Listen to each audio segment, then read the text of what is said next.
যুদ্ধ, অবরোধ আর পাল্টা হামলার উত্তেজনার মাঝেই এবার সামনে আসছে ভিন্ন এক ইঙ্গিত। ওয়াশিংটনের দাবি খুব দ্রুতই হয়তো সমঝোতায় পৌঁছতে পারে যুক্তরাষ্ট্র ও ইরান। ইরানের সঙ্গে এক সপ্তাহের মধ্যেই একটি সমঝোতা বা চুক্তি সম্পন্ন হতে পারে বলে আশাবাদ ব্যক্ত করেছেন মার্কিন প্রেসিডেন্ট ডোনাল্ড ট্রাম্প। 6 মে বুধবার ফক্স নিউজের সাংবাদিক ব্রেড বেয়ার এক লাইভ অনুষ্ঠানে তিনি জানান এই তথ্য।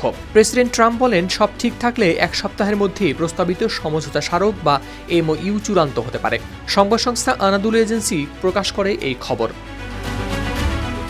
তবে ট্রাম্প বিষয়টিকে সতর্ক আশাবাদ হিসেবে দেখছেন বলে উল্লেখ করেন বায়ার। সম্ভাব্য এই চুক্তির মূল শর্ত হিসেবে সবচেয়ে গুরুত্বপূর্ণ ধরা হচ্ছে দুটি বিষয়কে। প্রথমত, ইরানের উচ্চমাত্রা সমৃদ্ধ ইউরেনিয়াম অন্যত্র সরিয়ে নেওয়া ও দ্বিতীয়ত, হরমুজ প্রণালী পুরোপুরি উন্মুক্ত রাখা নিশ্চিত করা। একই দিন হোয়াইট হাউসে সাংবাদিকদের সঙ্গে কথা বলতে গিয়ে ট্রাম্প বলেন, ইরানের সঙ্গে আমাদের আলোচনা বেশ ভালোভাবে এগোচ্ছে।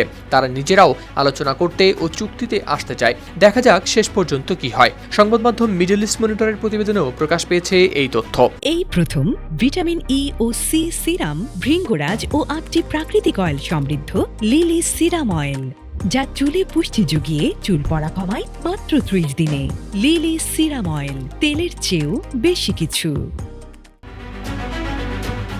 এর আগে গেল 28 ফেব্রুয়ারি ইরানের বিরুদ্ধে যুক্তরাষ্ট্র ও ইসরায়েলের হামলার পর পরিস্থিতি দ্রুতই উত্তপ্ত হয়ে ওঠে। জবাবে ইরান ইসরায়েল এবং উপসাগরীয় অঞ্চলে মার্কিন মিত্রদের উপর পাল্টা হামলা চালায়।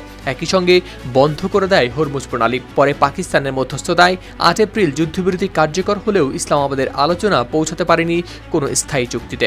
অন্যদিকে 13 এপ্রিল থেকে ইরানি জাহাজ চলাচলের উপর নৌ অবরোধ আরোপ করে রেখেছে যুক্তরাষ্ট্র। তবে গেল মঙ্গলবার ট্রাম্প ঘোষণা করেন, বাণিজ্যিক জাহাজ চলাচল স্বাভাবিক করতে শুরু করা প্রজেক্ট ফ্রিডম নামের বিশেষ অভিযান আপাতত স্থগিত থাকবে।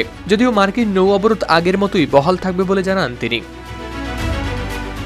সব মিলিয়ে সংঘাতের মাঝেও এখন আলোচনার সম্ভাবনাই সবচেয়ে বড় আলোচনায় পরিণত হয়েছে।